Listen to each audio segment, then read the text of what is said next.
جادو ایک ایسا لفظ ہے کہ جس کے بارے میں ہر ایک نے کچھ نہ کچھ سن رکھا ہوتا ہے، کچھ لوگوں نے ایکسپیرینس بھی کیا ہوتا ہے۔ تو جادو ہے کیا؟ جادو کا لفظ ایسا ہے کہ جس سے ہر کوئی واقف ہے، کسی نہ کسی شکل میں کہیں نہ کہیں ہم اس کے بارے میں کچھ نہ کچھ سنتے رہتے ہیں۔ جادو کا لفظ اردو زبان کا لفظ ہے، عربی میں اس کے لیے سحر کا لفظ استعمال ہوتا ہے، سحر، جس کا لغوی معنی، لفظی معنی کیا ہے؟ دھوکہ دینا، حیلہ کرنا، حقیقت سے پھیرنا، باطل کو حق کی صورت میں ظاہر کرنا، یا کوئی چیز کسی کے سامنے ایسی ملمہ سازی کر کے پیش کرنا کہ دیکھنے والے حیران اور ششدر ہو جائیں، یعنی کسی چیز کی اصل حقیقت کو چھپا دینا اور اس کے اوپر ایسی ملمہ سازی کرنا کہ وہ دوسرے کو کچھ سے کچھ نظر آئے۔ مختلف علماء کرام نے جادو کی مختلف تعریفیں کی ہیں، اس کو مختلف طریقے سے ڈیفائن کیا ہے، لیکن سب کی تعریف میں یا سب کی ڈیفینیشن میں ایک بات مشترک ہے، ایک کامن چیز ہے، اور وہ کیا ہے کہ جادو کے اسباب پوشیدہ ہوتے ہیں، چھپے ہوئے ہوتے ہیں، ظاہر نہیں ہوتے، نظر نہیں آتے، سامنے نہیں ہوتے، ہڈن ہوتے، ریزنز نہیں پتہ چلتی۔ جادو میں عام طور پر شیاطین، ارواح خبیثہ یا ستاروں سے مدد مانگی جاتی، دوسرے لفظوں میں غیر اللہ سے مدد مانگی جاتی، اسی لیے جادو شرک اور کفر کے درجے میں پہنچ جاتا ہے۔ جادو ایک نفسیاتی اثر ہوتا ہے، ایک سائیکولوجیکل انفلوئنس ہوتا ہے، اثر ہوتا ہے جو نفس سے گزر کر جسم کو بھی اسی طرح متاثر کر سکتا ہے جس طرح جسمانی اثرات جسم سے گزر کر نفس کو متاثر کرتے ہیں۔ مثلاً یہ پین ایک جسم رکھتا ہے، مادی چیز ہے، اگر اس مادی چیز کو جسم پر لگایا جائے تو کیا ہوتا ہے؟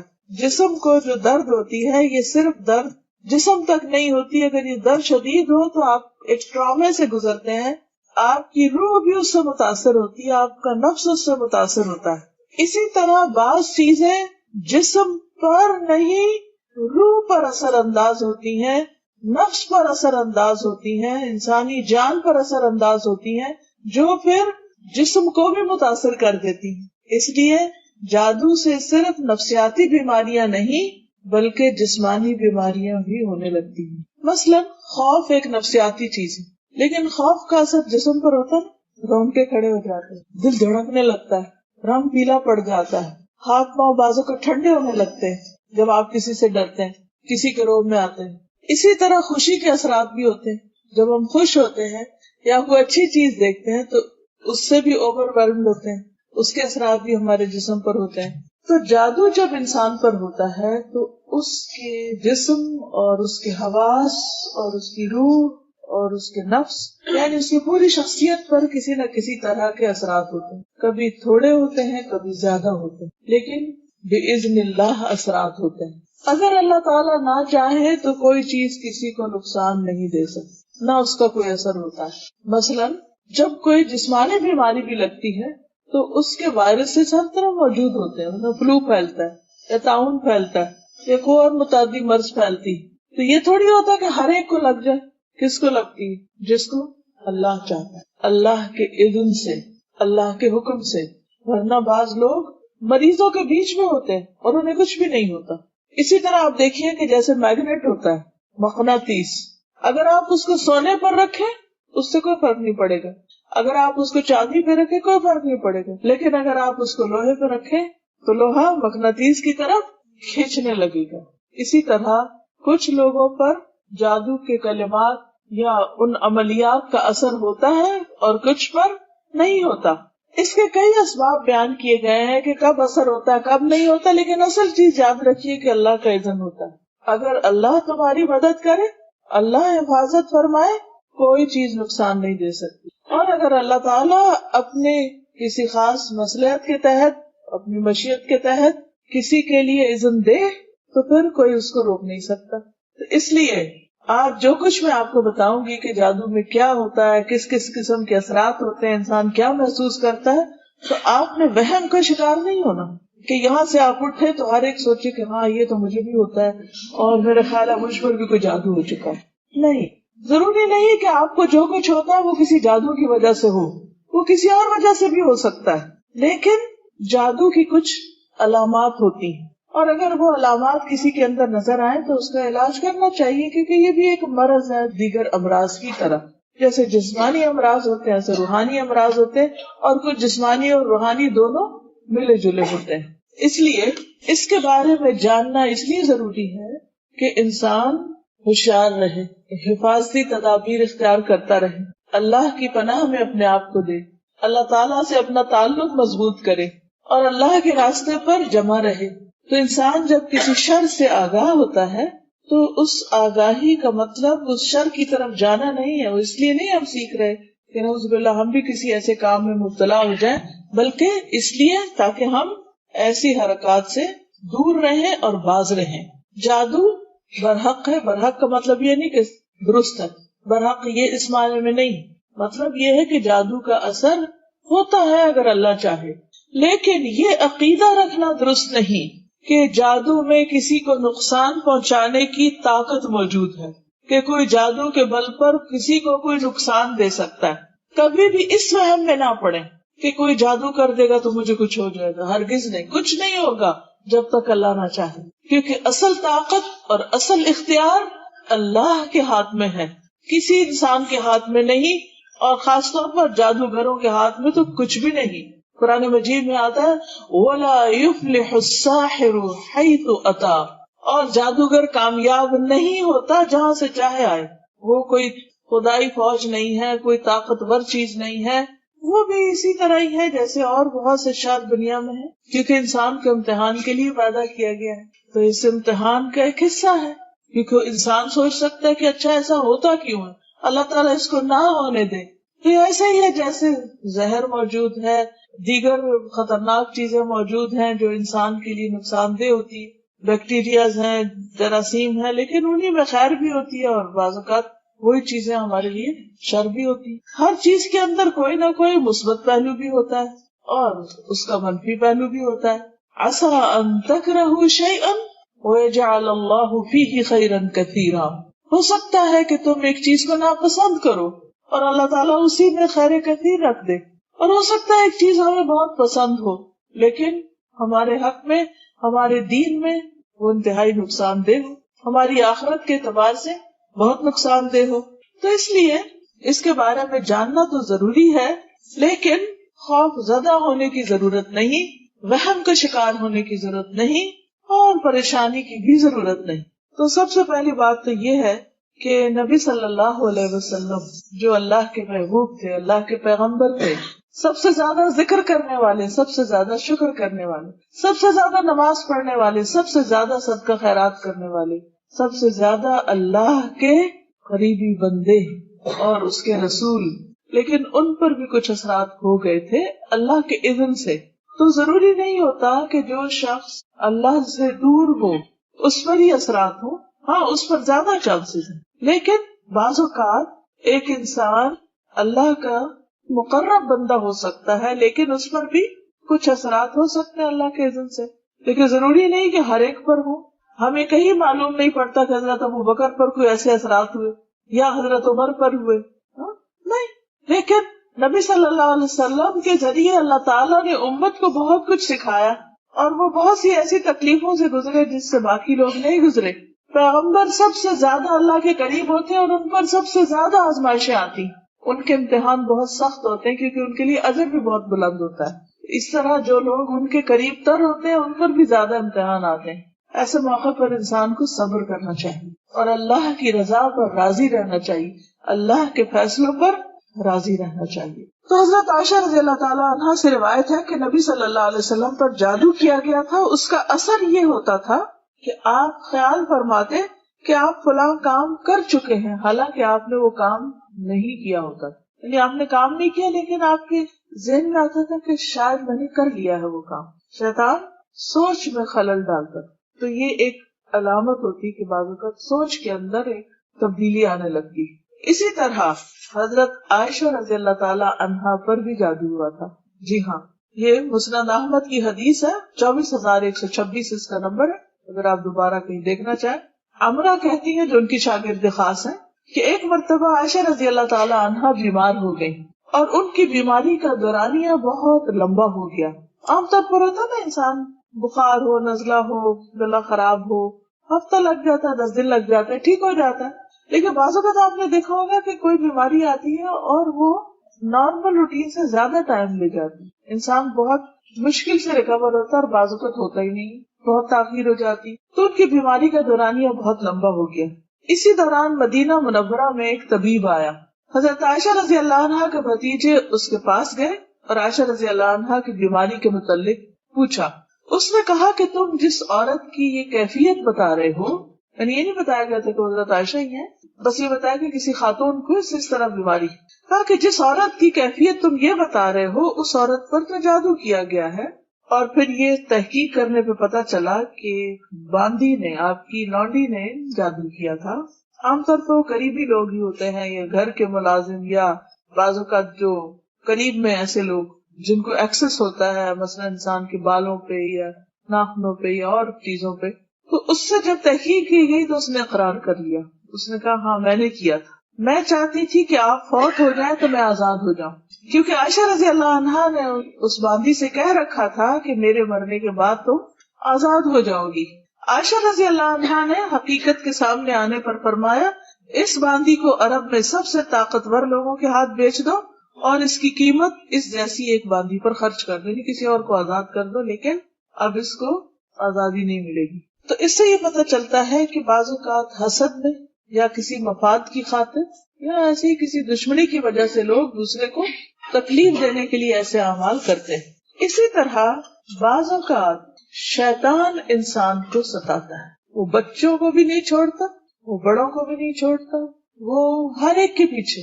اور بعض اوقات جب انسان اللہ کے راستے پہ آنے لگتا ہے تو ایک نہیں کئی شیطان پیچھے لگ جاتے ہیں، شیطانوں کے لشکر پیچھے لگ جاتے ہیں اور مختلف طرح سے ستاتے ہیں. سنن ابن ماجہ کی ایک حدیث ہے، عثمان بن ابی العاص کہتے ہیں، عثمان بن ابی العاص نے نبی صلی اللہ علیہ وسلم سے کہا اے اللہ کے رسول صلی اللہ علیہ وسلم، مجھے نماز میں ایسی صورت حال پیش آتی کہ مجھے یاد نہیں رہتا کہ میں نماز میں کیا پڑھ رہا ہوں. بہت کنسنٹریشن کی کوشش کرتا ہوں لیکن خلل ہوتا رہتا ہے. اب ویسے ہی ہر ایک کے ساتھ ہوتا ہے، لیکن جب یہ علامت شدید ہو جائے کہ کچھ بھی سمجھ نہ آئے، بالکل انسان بکھلایا رہے، یعنی ایک ہوتی نا جو نارمل کیفیت ہوتی ہے، آپ کانسنٹریٹ کرتے ہیں آدھی رکعت میں کرتے ہیں اور ایک دم شیطان اچک کے لے جاتا ہے، پھر پلٹ آتے ہیں پھر. لیکن ایک یہ ہے کہ جیسے کہ بکھلا جاتا ہے انسان اور کچھ سمجھ نہیں آتی، تو ان کی کیفیت زیادہ تھی. آپ نے فرمایا یہ شیطان کا اثر، میرے قریب آؤ. میں آپ کے قریب ہوا اور پنجوں کے بل بیٹھ گیا، یعنی آپ نے میرے سینے پر ہاتھ مارا اور میرے منہ پہ تھتکارا، یعنی کچھ پڑھ کے یعنی جھاڑا ان کو، اور فرمایا اے اللہ کے دشمن نکل جا. آپ نے 3 بار ایسا کیا، پھر فرمایا اپنے کام پہ چلے جاؤ.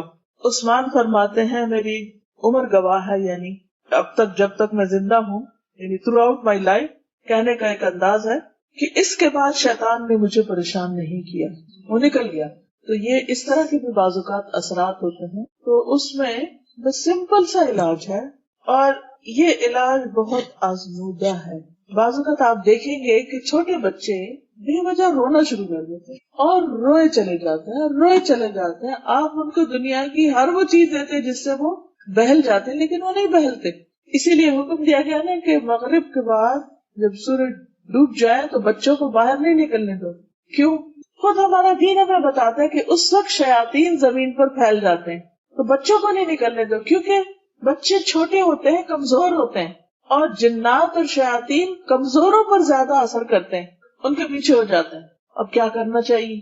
کرنا یہ چاہیے کہ آپ ماں کی حیثیت میں اپنے دل کو پہلے مضبوط کریں، آیت الکرسی پڑھ کے، اس کے بعد آپ وہی صورتیں جن کو معوذتین کہا جاتا ہے وہ پڑھ کے آپ تھتکاریں، یعنی پھونک مار دیں اور منہ سے بول کے کہیں چلے جاؤ یہاں سے، جو بھی چلے جاؤ یہاں سے، پوری قوت. خود نہیں ڈرنا کہ آپ بھی بے ہوش ہوئے پڑے ہیں.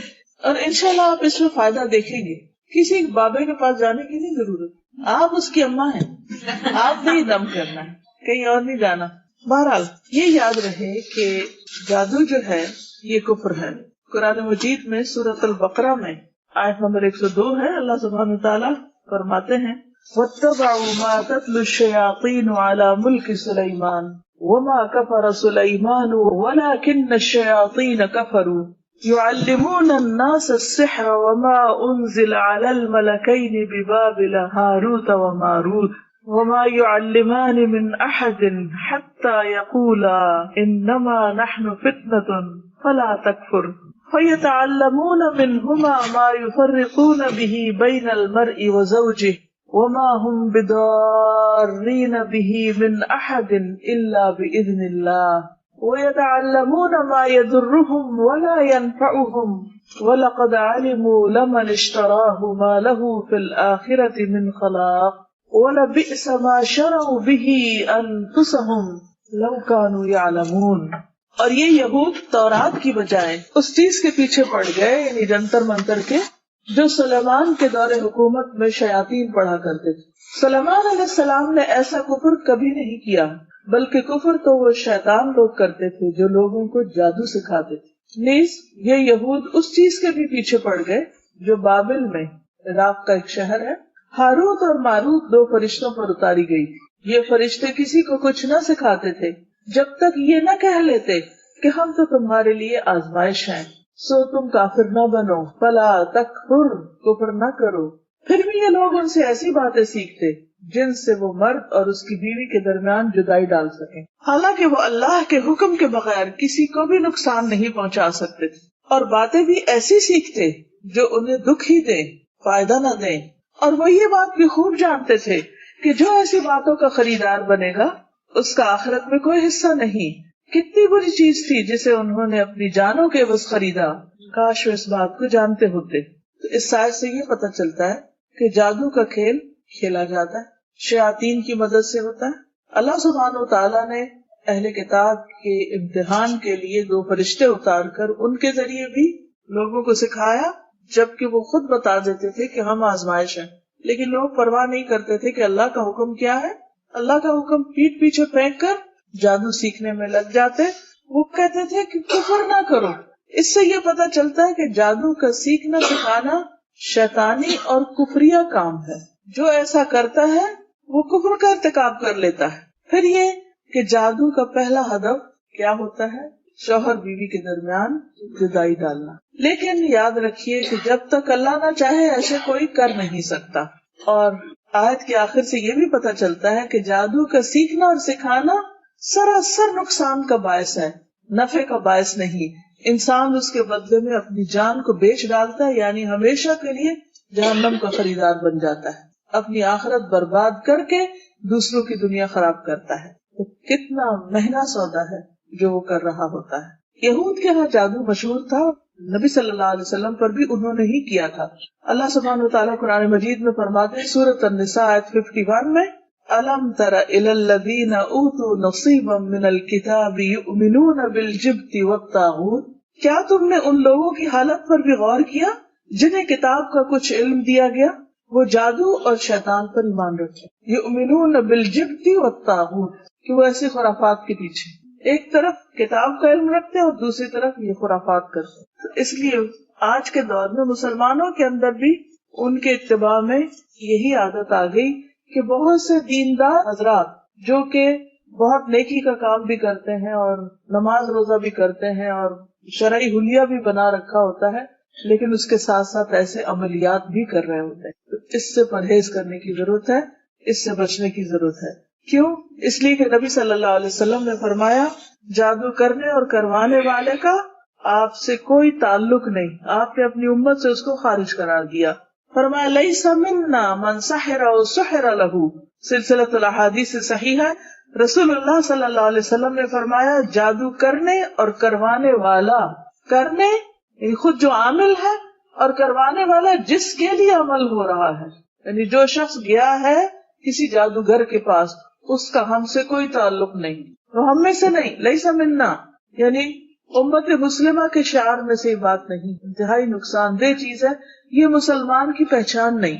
صحیح بخاری میں آتا ہے نبی صلی اللہ علیہ وسلم نے فرمایا اجتنبوا الموبقات، ہلاک کرنے والی چیزوں سے بچو، اور وہ کیا ہے؟ الشرک باللہ والسحر، وہ ہے اللہ کے ساتھ کسی کو شریک قرار دینا اور جادو کرنا۔ یہ 7 ان گناہوں میں سے ہے جو انسان کو ہلاک کرنے والے، برباد کرنے والے ہیں۔ ایک اور حدیث سے پتہ چلتا ہے کہ جادو پر ایمان لانے والا جنت میں داخل نہ ہوگا. رسول اللہ صلی اللہ علیہ وسلم نے فرمایا عادی شرابی یعنی جو عادتاً شراب پیتا ہے، جادو پر ایمان رکھنے والا اور قطع رحمی کرنے والا جنت میں داخل نہ ہوگا.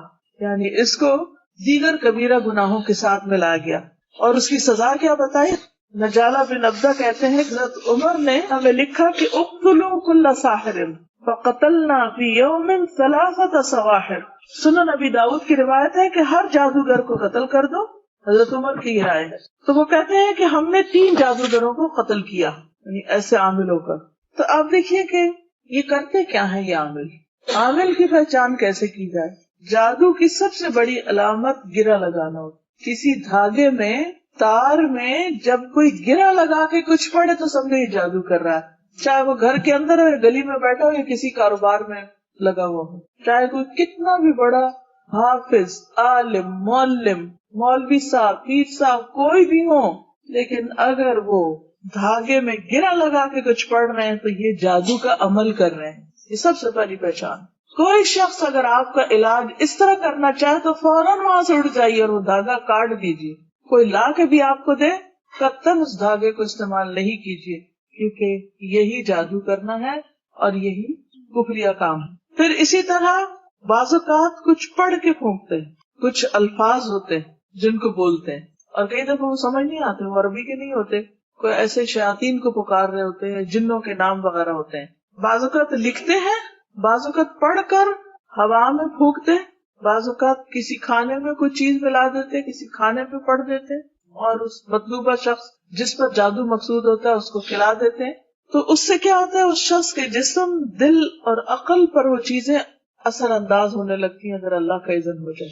ہوتے الفاظ ہی ہیں لیکن وہ الفاظ اثر کرتے. اچھا الفاظ کیسے اثر کرتے ہیں؟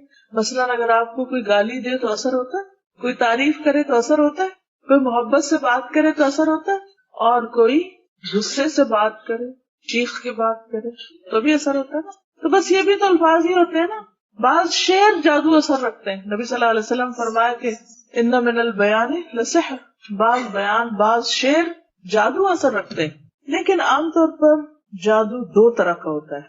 عام جادو جو تعویذوں کے ذریعے، یعنی کچھ لکھ کر وہ کاغذ میں بند کر کے کسی چیز میں اور پیک کر کے دے دیتے کہ گلے میں لٹکا لو یا جا کے دبا دو کسی چیز کے نیچے یا رکھ دو، اور اس میں کوئی لکیریں وغیرہ ڈالی ہوتی ہیں، اوٹ پٹانگ نام، یا الٹا کچھ قرآن لکھا ہوتا ہے، یا یہ جنتر منتر کچھ پڑھتے ہیں، کیونکہ اور اقوام بھی کرتی ہیں. دنیا کی تقریباً ہر قوم کے اندر اس قسم کی خرافات موجود ہیں. یہ عام جادو. لیکن جس کو کالا جادو کہا جاتا ہے، اور جو مجھے ٹاپک دیا گیا کالا جادو کے نام سے، وہ کیا ہوتا ہے؟ کیونکہ مجھے بھی تجسس ہوا کہ why not only magic, black magic. تو فرق کیا ہے؟ تو کالا جادو وہ ہوتا ہے جس میں نجاست سے قرآنی آیات لکھی جاتی ہے، حیض کے خون سے، پیشاب سے اور اس قسم کی گندی چیزوں سے، یا ان آیات کو الٹا لکھا جاتا ہے اور دیگر حرام کام کیے جاتے ہیں. شیاطین کو خوش کرنے کے لیے بعض اوقات قرآن پاک کو پاؤں کے نیچے روندا جاتا ہے اور بہت ہی غلط قسم کی حرکات کی جاتی. اس لیے یہ سخت قسم کا جادو ہوتا ہے اور اس کا کرنے والا یقیناً کافر ہوتا ہے، کیونکہ وہ شیطانوں سے مدد لیتا ہے. وہ کام کرتا ہے جس سے شیطان خوش ہو. بعض اوقات کسی انسان کا قتل تک کر دیا جاتا ہے کیونکہ وہ کہتے ہیں کہ بچے کے گردے نکال کے لاؤ یا کسی کا دل نکال کے لاؤ، پھر اس دل کے اندر وہ چیز رکھتے ہیں اور اس کو بند کر کے دفن کرتے ہیں. اچھا بعض اوقات وضو کے بغیر نماز پڑھتے ہیں جادوگر، اللہ کا نام لیے بغیر جانور ذبح کرتے ہیں. بعض اوقات اور بھی حرام کام کرتے ہیں جن کا ذکر کرنا بھی زبان خراب کرنے والی بات ہے، لیکن آپ کو سمجھ تو آ گئی. ہر الٹا غلط کام جس سے شیطان خوش ہو جائے. انسان جتنا بڑا گناہ کرے شیطان اتنا زیادہ خوش ہوتا ہے. تو شیطان کو خوش کر لیتے، شیطان ان کے تابع ہو جاتے ہیں، ان کو وہ اپنے کنٹرول میں لے لیتے، پھر وہ ان کا ہر حکم مانتے، پھر وہ ان کے لیے مختلف کام انجام دیتے ہیں. تو اس لیے کبھی بھول کر بھی کسی عامل کے پاس نہ، کچھ معلوم نہیں کہ وہ کیا کر رہا ہو پیچھے سے، اور وہ خود تو کفر کر ہی رہا ہے. تو حدیث میں کیا آتا ہے؟ کرنے والا بھی اور جس کے لیے کیا جا رہا ہے، جس نے آ کے مطالبہ کیا کہ ہمارے لیے کچھ کر دو، وہ برابر ہیں. ان دونوں کا ہی پھر دین سے تعلق کوئی نہیں. جادو عام طور پہ کیوں کروایا جاتا ہے؟ ایک جادو ہوتا ہے سحر تفریق، جدائی ڈالنے کے لیے. سب سے پہلے تو میاں بیوی میں، دوستوں میں، ماں بیٹے میں، بہن بھائیوں میں، رشتہ داروں میں، خاندانوں میں، دو کاروباری پارٹنرز میں. بعض اوقات دیکھا نا کہ پارٹنرشپ سے کاروبار بہت آگے جا رہا ہے تو ان کے درمیان لڑائیاں ڈلوانے کے لیے. اسی طرح سحر محبت، کسی کے دل میں اپنی محبت ڈالنے کے لیے، مطلب کسی عورت کے لیے، مرد کے لیے، کسی بھی شخص. پھر سحر تخیل، جو وہم ڈال دیا جاتا ہے. کئی لوگ آپ نے دیکھا ہوگا ہاتھ دھوئے ہی چلے جاتے ہیں، دھوئے ہی چلے جاتے ہیں، ان کو لگتا ہی نہیں کبھی وہ پاک ہوا، وہ وضو ہی کرے چلے جاتے ہیں. نہاتے ہیں تو گھنٹوں نہاتے رہتے ہیں، واش روم سے نہیں باہر نکلتے. تو باتھ روم جو ہے یا ٹوائلٹ جو انتہائی گندی جگہ، اس میں انسان کو بس ضرورت کا ہی ٹائم لگانا چاہیے، فوراً باہر آنا چاہیے. عموماً شیاطین ایسی جگہوں پر ہوتے ہیں تو اس میں انسان کو نہیں ہونا چاہیے، یعنی کہ وہاں سے بچنا چاہیے، گندی جگہوں سے، جسمانی گندگی سے بھی بچنا چاہیے، کیونکہ وہ شیاطین کو گندگی پسند ہے. تو وہ پھر عموماً ایک وہم سا انسان کو ہو جاتا ہے، انسان شکی ہو جاتا ہے، ہر ایک پہ شک، ہر ایک کے اندر سے فالٹ ڈھونڈنا. پھر سحر جنون ہوتا ہے، انسان پاگلوں جیسی حرکتیں کرنے لگتا ہے، دماغ مفلوج ہو کے رہ جاتا ہے، کوئی عقل کی بات نہیں کرتا انسان. اسی طرح سحر خمول، سستی میں مبتلا کرنے والا، ہر وقت ایک لتھارجی، کاہلی، نماز کو دل نہیں کرتا، قرآن پڑھنا ایک مصیبت لگتا ہے، اور کوئی بھی نیکی کا کام بہت ہی مشکل. بعض اوقات لوگ کہتے ہیں نا کہ ہم سے تو لفظ نہیں منہ سے نکلتا، پڑھا ہی نہیں جاتا، کیا کریں. کبھی کہا نا ان کو بھائی اگر ایسی کیفیت ہے تو اللہ کی پناہ میں آؤ، کہتے کیا کریں، منہ سے نہیں نکلتا، دل ہی نہیں چاہتا. پھر سحر حواتف، چیخو پکار میں مبتلا کرنے والا، کہ جس پہ وہ ہوتا ہے وہ چیختا ہے، چلاتا ہے، چھوٹی چھوٹی بات پہ حد سے زیادہ غصے میں آ جاتا ہے، توڑ پھوڑ اور ایک مجنون کی سی کیفیت ہو جاتی. بعض اوقات سحر امراض، جیسے مرگی کی کیفیت یا مختلف اور بیماریاں کی شکل میں. پھر سحر استحاضہ، استحاضہ کی بیماری، جیسے حدیث میں بھی آتا نا کہ یہ تو شیطان کی ایک دھوکہ ہے، تاکہ انسان کبھی یہ سوچے میں پاک ہی نہیں ہوں تو میری کیا نماز میں خشوع و خضوع ہی نہیں. تو نماز میں خشوع و خضوع تو انسان کی کامیابی کی علامت ہے، اور اگر اس میں خلل آتا ہے تو یہ شیطان کا وار ہوتا ہے. تو دشمنی یا حسد ہوتا ہے بعض اوقات کہ کسی کے ساتھ بنتی نہیں، اور بعض اوقات رشتوں میں خلل ڈالنے کے لیے. اب یہ ہوتا ہے کہ جب ایسے کوئی اثرات انسان پر ہوتے ہیں تو اس کی جو ایک نارمل عادت ہوتی ہے، بہت ہمبل ہے، بااخلاق ہے اور محبت کرنے والا ہے، مثلا شوہر ہے یا باپ ہے، تو وہ الٹی الٹی حرکتیں کرنے لگتا ہے، بچوں پہ غصہ کرنے لگتا ہے، اریٹیٹڈ، چڑچڑاپن اور عبادات سے دلچسپی نہیں. بعض اوقات جسم کے کسی خاص حصے میں درد شروع ہو جاتا ہے بلا وجہ، سارے ٹیسٹ کرائے جاتے ہیں، میڈیکلی کوئی ریزن نظر نہیں آتی، سمجھ ہی نہیں آتی. بعض اوقات ڈراؤنے خواب آنے لگتے ہیں اور انسان کو ایسی بھیانک چیزیں نظر آتی ہیں کہ وہ سو نہیں پاتا. بعض اوقات خون کی چھینٹیں نظر آتے ہیں. کبھی طے شدہ کپڑوں کو کاٹا جاتا ہے، اس میں کٹ کے نشان ہو، جیسے مثلاً قمیض طے کر کے رکھی تو جو ہارٹ کی جگہ ہے اس کے اوپر جیسے کسی نے یوں لگتا ہے جیسے کسی نے چھری مار کے یا کوئی کینچی کی نوک مار کے اس جگہ کو کاٹا ہے. بعض اوقات خامد یا بیوی ایک دوسرے کو بہت بدنما نظر آتے ہیں، کہ نفرت آتی ہے، ان کی شکل اچھی نہیں لگتی، حالانکہ وہی شخص دوسروں کو اچھا لگ رہا ہوتا ہے، مگر بیوی یا شوہر کو وہ آپس میں ایک دوسرے کو ان کو بالکل ان کا دل اٹھ جاتا ہے. حتیٰ کہ جو ان کا جسمانی تعلق ہوتا ہے اس میں سخت مشکل پیش آتی. بعض اوقات اولاد کی بندش کے لیے کیا جاتا ہے، بعض اوقات جسمانی تعلق کی بندش کے لیے. تو یہ ساری چیزیں علامات ہوتی ہیں جو نظر آنے لگتی ہیں. لیکن بعض اوقات بیماریاں بھی ہوتی ہیں، ویسے اثرات نہیں بھی ہو سکتے، لیکن اگر پہلے انسان نارمل ہو اور یک یہ تبدیلیاں آ جائیں تو پھر انسان ایسی چیزوں کا علاج کرے. لیکن اگر ایک شخص شروع سے بچپن سے بد مزاج ہے، بد اخلاق ہے، اکڑ ہے، وہ اس کے مزاج کا حصہ ہے.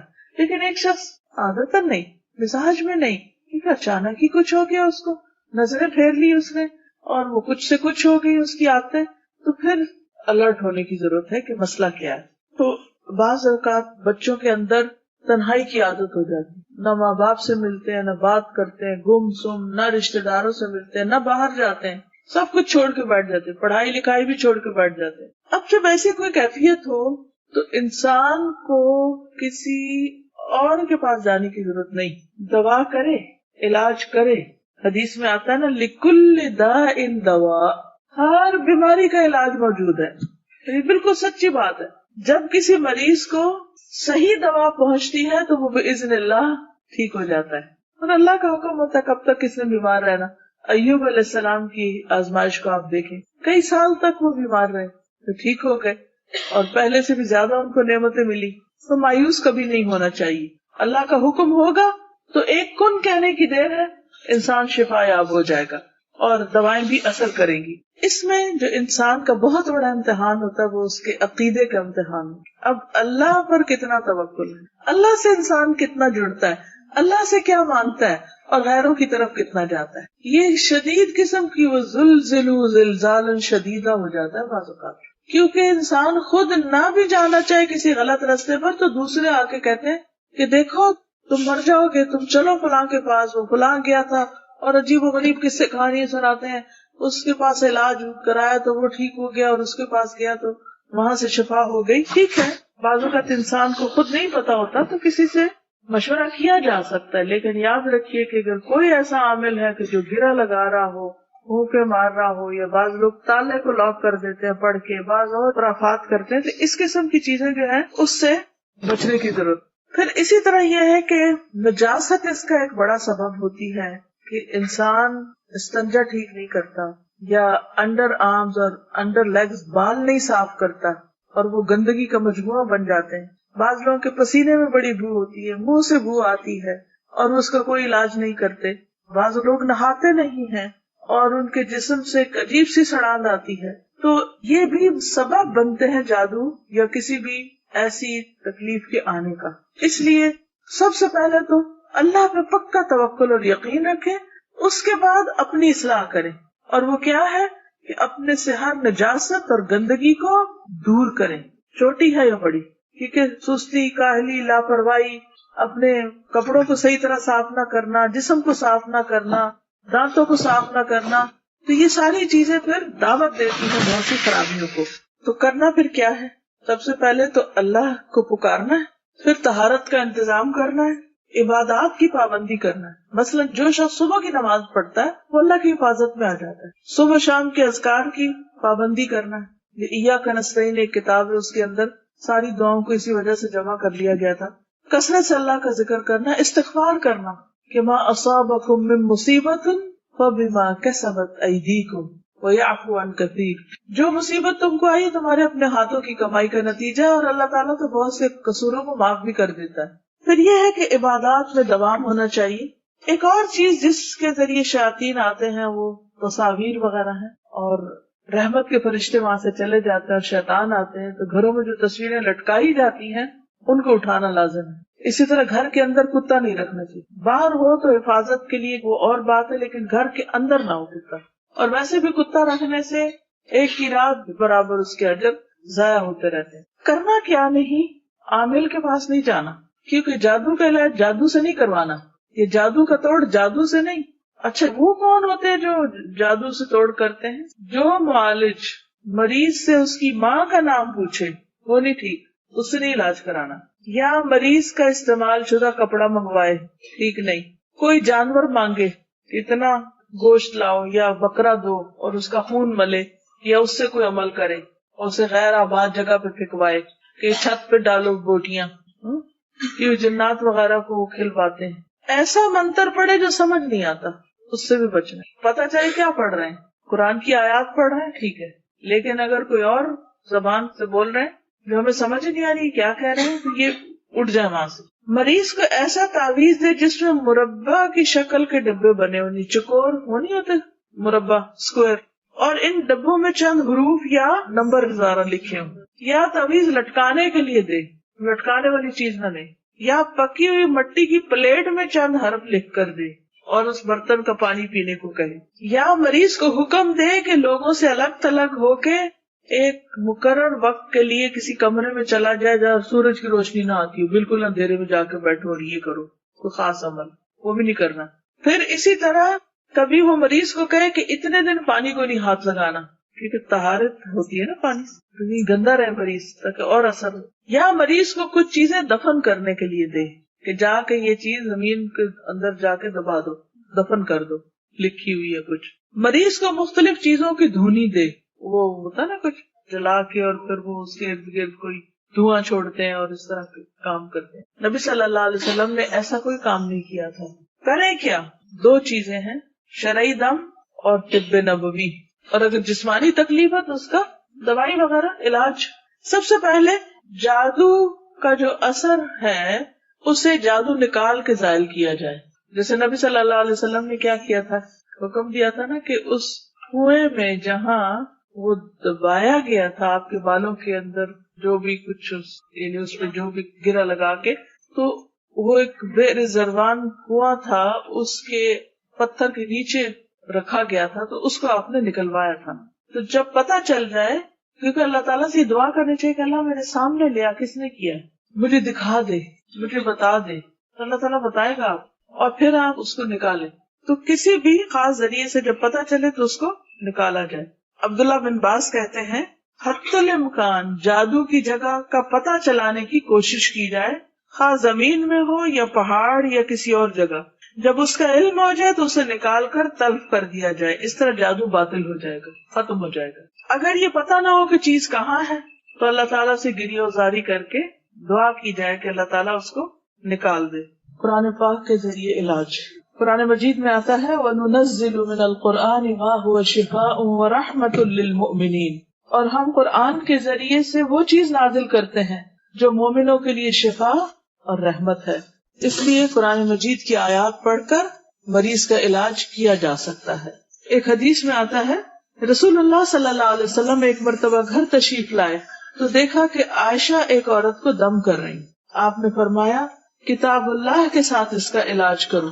یہ صحیح ابن حبان کی روایت ہے. تو قرآن مجید کی کثرت سے تلاوت خود بھی کرنی چاہیے. اگر بیمار بہت ہی لاچار ہو تو کوئی اور پڑھ کر اس کو سنا سکتا ہے، خاص طور پر سورۃ الفاتحہ. خارجہ بن سلم تمیمی اپنے چچا سے نقل کرتے ہیں کہ ایک مرتبہ وہ رسول اللہ صلی اللہ علیہ وسلم کی خدمت میں حاضر ہوئے. جب واپس جانے لگے تو ایک قوم کے پاس سے ان کا گزر ہوا جن کے ہاں ایک مجنون آدمی تھا جسے انہوں نے لوہوں کی زنجیروں میں باندھا ہوا تھا، اور ان کے گھر والے کہنے لگے ہمیں معلوم ہوا ہے کہ تمہارا یہ ساتھی خیر لے کر آیا ہے، کیا اس کے پاس کوئی ایسی چیز ہے جس سے یہ اس کا علاج کر سکے؟ وہ کہتے ہیں کہ میں نے سورۃ فاتحہ پڑھ کر دم کیا تو وہ ٹھیک ہو گیا.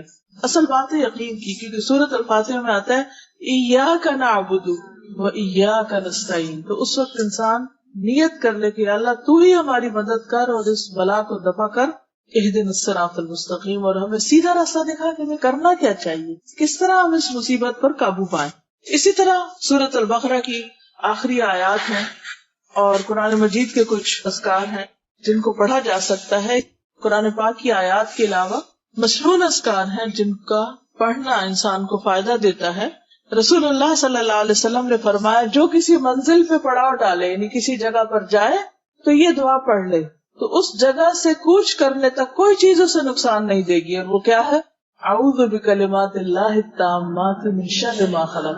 کسی شہر میں جائیں، کسی کے گھر میں جائیں، کسی بھی جگہ پر، کسی پارک میں جائیں، کسی تفریح میں جائیں، کہیں جائیں، جاتے ہی جہاں اترے، گاڑی سے اترے پہلے ہی پڑھ لیں تو انشاءاللہ واپس آنے تک کوئی چیز اثر نہیں کرے گی. بچوں کو بھی سکھائیں.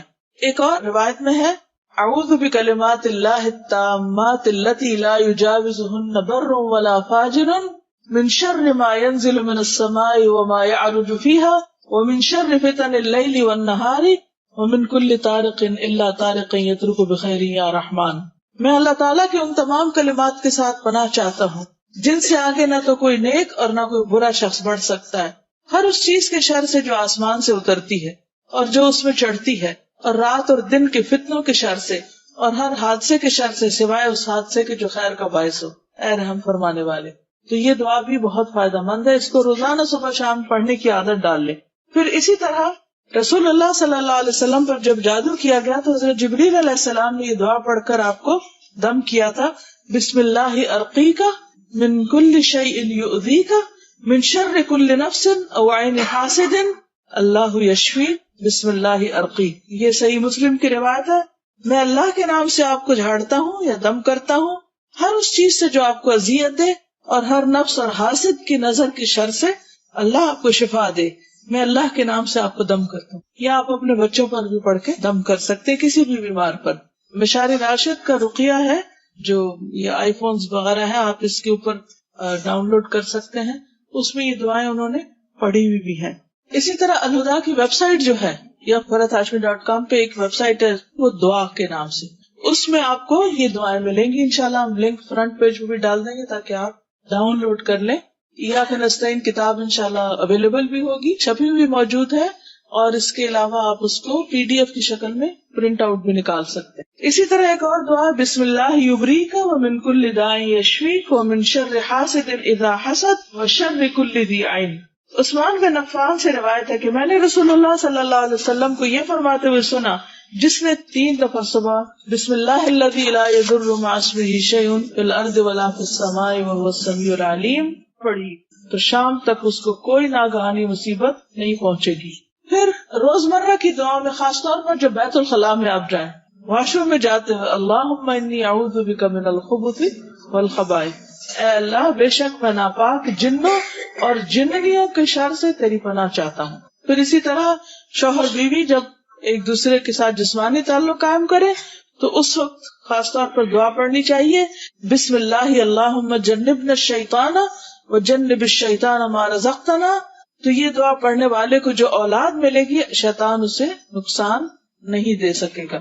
اسی طرح طبی علاج میں طب نبوی سے جو علاج ہے اس میں اجوا کھجور کھانا. نبی صلی اللہ علیہ وسلم نے فرمایا جو صبح کے وقت 7 اجوا کھجوریں کھائے گا اس روز وہ جادو اور زہر سے بچا رہے گا. پھر اسی طرح لا الہ الا اللہ وحدہ لا شریک لہ لہ الملک ولہ الحمد وہو علی کل شیء قدیر. یہ اگر کوئی صبح اور شام کو 100 دفعہ پڑھ لے تو وہ اس دن شیطان کے شر سے محفوظ رہے گا. کوئی جادو جن کوئی چیز اس پہ اثر انداز نہیں ہو سکتی، اور قیامت کے دن بھی کوئی اس سے بہتر عمل لے کر نہیں آئے گا مگر جو دعا پڑھے. مسجد میں داخل ہوتے وقت اعوذ باللہ العظیم وبوجہہ الکریم وسلطانہ القدیم من الشیطان الرجیم. انسان جب یہ کہہ لیتا ہے تو ابلیس کہتا ہے کہ آج سارے دن کے لیے یہ مجھ سے محفوظ ہو گیا. اگر آپ مسجد نہیں بھی آتے تو صبح کے وقت آپ یہ کلمہ پڑھ لیں. مانا کیا ہے؟ میں اللہ انتہائی عظمت والے کی، اس کی ذات کریم اور اس کے سلطان قدیم کے ساتھ پناہ لیتا ہوں شیطان مردود سے. آیت الکرسی پڑھنا، صبح شام جو آیت الکرسی پڑھے وہ جنات کے اثر سے محفوظ رہتا ہے. سورۃ البقرہ پڑھنا، نبی صلی اللہ علیہ وسلم نے فرمایا سورۃ البقرہ پڑھا کرو کیونکہ اس کا پڑھنا باعث برکت اور اسے چھوڑنا باعث حسرت ہے، اور اس کے پڑھنے والے پر جادوگر قدرت نہیں پا سکتے، یعنی کسی عامل کا عمل کوئی اثر نہیں کرے گا. سورۃ البقرہ کی آخری 2 آیات پڑھنے والے کے لیے بھی بشارت ہے کہ جس نے رات کے وقت یہ آیتیں پڑھی وہ اسے رات بھر کے لیے کافی ہو جائیں گی، ہر شر سے بچا دیں گے. اور یہ ہے کہ اللہ تعالیٰ اپنی طرف سے محافظ مقرر کر دے گا آپ کے لیے. معوذتین سوتے وقت قل هو اللہ، قل اعوذ برب الفلق، قل اعوذ برب الناس اپنے ہاتھوں پہ پڑھ کے اور پورے جسم پر اوپر سے لے کے جہاں جہاں تک ہاتھ پہنچے اسے پھیر لیا جائے تو کوئی چیز جسم پر اثر انداز نہیں ہوتی. اسی طرح صبح شام 3 بار یہ پڑھنے چاہیے. معوذات جو ہیں قل هو اللہ، قل اعوذ برب الفلق اور قل اعوذ برب الناس. خود اپنے آپ کو بھی دم کرنا چاہیے، ایک دوسرے کو بھی کر سکتے ہیں، اور کسی مستند معالج سے بھی کروا سکتے ہیں جو صحیح طور پر قرآن مجید پڑھے. بعض اوقات ہم پڑھتے بھی تو اس میں غلطیاں کرتے ہیں تو پھر اس کی تاثیر نہیں ہوتی. لیکن معالج خود دین کا پابند ہو، علاج کی تاثیر پر کہ قرآن کے ذریعے فائدہ ہوگا مریض کو یقین دلائے، اللہ کے نام اور کلام سے علاج کرے، عربی زبان میں آیات وغیرہ پڑھے، جو بھی دم پڑھنے کے لیے دے اس میں شرکی الفاظ نہ ہو. نبی صلی اللہ علیہ وسلم نے فرمایا اس دم میں کوئی حرج نہیں جس میں شرک نہ ہو، اور یہ یقین رکھے کہ شفا صرف اللہ کے ہاتھ میں، کسی معالج کے ہاتھ میں کچھ نہیں ہے، کسی بھی بزرگ اور کسی بھی نیک بندے کے ہاتھ میں قطعاً کچھ نہیں. سب طاقتوں کا مالک صرف اللہ ہے، اور اسی یقین کے ساتھ علاج کروانا چاہیے یا کرنا چاہیے. پھر اسی طرح یہ ہے کہ قرآن مجید کی کچھ اور آیات جو ہیں جیسے سورۃ البقرہ کی شروع کی آیات ہیں، سورۃ آل عمران کی آخری آیات ہیں، سورۃ الاعراف کی کچھ آیات ہیں، ان آیات پر بھی مبنی ایک رقیہ سعد الغامدی کی آواز میں آپ کو مل جائے گا. خاص طور پر اگر اپنے جسم میں درد ہو آپ کو تو آپ درد والی جگہ پر ہاتھ رکھ کے بسم اللہ 3 بار پڑھ کے اعوذ باللہ وقدرتہ من شر ما اجد واحاذر 7 بار پڑھیں، انشاءاللہ اس سے بھی فائدہ ہوگا. پھر حجامہ کرانا، کپنگ کروانا، پچنے لگوانا، سینگی لگوانا، یہ علاج جو ہے یہ بھی بہت مؤثر ہے، کیونکہ جس جگہ تکلیف ہو وہاں جب پچنے لگائے جاتے ہیں تو اس سے گندا خون نکلتا ہے. تو شیطان جو ہوتے ہیں، جنات جو ہوتے ہیں، وہ خون میں گھستے ہیں. خون ان کے لیے کیریئر ہے، جیسے اور ٹاکسنس کا کیریئر. تو جنات بھی اسی میں ٹریول کرتے ہیں جسم میں، اور جا کے گھس کے بیٹھ جاتے ہیں بندے کو وہاں تکلیف دینے کے لیے. جب پچنے لگتے ہیں اور خون کھینچا جاتا ہے تو باہر نکلنا پڑتا ہے ان کو. تو اللہ کے اذن سے وہ جاتے ہیں. نبی صلی اللہ علیہ وسلم نے فرمایا اگر تمہاری دواؤں میں سے کسی میں بھلائی ہے تو پچنا لگوانے یا شہد پینے اور آگ سے داغنے میں. اگر وہ مرض کے مطابق ہو یعنی فائدہ ہو جاتا ہے، لیکن آگ کے داغنے کو میں پسند نہیں کرتا. اس لیے شہد کا پینا، خاص طور پر ہر مہینے میں کم از کم 3 بار صبح کے وقت شہد براہ راست چاٹا جائے. اسے چمچ وغیرہ کے ساتھ نہیں، جیسے کسی ایسے گلاس وغیرہ میں ڈالیں اور 3 گھونٹ پی لیں. پھر اسی طرح یہ ہے کہ خاص طور پر جو مسنون ایام ہے اس میں اگر بچنے لگوائے جائیں تو زیادہ فائدہ ہوتا ہے. کلونجی جو ہے وہ موت کے علاوہ ہر مرض کا علاج ہے. کلونجی کے اوپر بھی آپ قرآن پاک کی آیات پڑھ کر اس تیل جو ہے اس کو تکلیف والے حصے پر آپ اس سے مساج وغیرہ کر سکتے ہیں. کلونجی کے چند دانے بھی مریض کو کھلائے جا سکتے ہیں. پھر اسی طرح یہ ہے کہ آب زمزم، نبی صلی اللہ علیہ وسلم نے فرمایا ماء زمزم لما شرب لہ، زمزم کا پانی اس مقصد کے لیے جس کے لیے وہ پیا جائے. اگر آپ شفا کی نیت سے پی رہے ہیں تو انشاءاللہ اللہ تعالیٰ شفا دے گا. آپ صلی اللہ علیہ وسلم نے فرمایا روئے زمین پر سب سے بہترین پانی زمزم ہے، یہ بھوکے کے لیے کھانا اور بیماری سے شفا ہے. ابو ذر غفاری کا واقعہ آپ کو یاد ہے نا کہ وہ کئی دن زمزم پی کر زندہ رہے تھے جب وہ چھپے ہوئے تھے. زیتون کا تیل، آپ نے فرمایا زیتون کھاؤ اور اس کو لگاؤ، بلا شبہ یہ مبارک درخت ہے. والتین والزیتون، اللہ تعالیٰ نے زیتون کی قسم کھائی. پھر یہ یاد رکھیے کہ بیماری پر صبر بھی کرنا چاہیے، جلد بازی نہیں کرنی چاہیے اور جلد بازی میں غلط طریقوں پر نہیں چلنا چاہیے اور ثابت قدمی کی دعا کرنی چاہیے. نبی صلی اللہ علیہ وسلم نے فرمایا کسی بھی مسلمان کو کوئی بیماری، تکلیف یا کوئی بھی مرض ہوتا ہے تو اللہ تعالیٰ اس کے گناہوں کو اس طرح گراتا ہے جیسے درخت اپنے پتوں کو گرا دیتا ہے. تو یہ ایک ذریعہ بن جاتا ہے. دشمن تو آپ کو نقصان دینا چاہتے ہیں لیکن وہ آپ کے لیے خیر کا ذریعہ بن جاتا ہے گناہوں کو دور کرنے کا.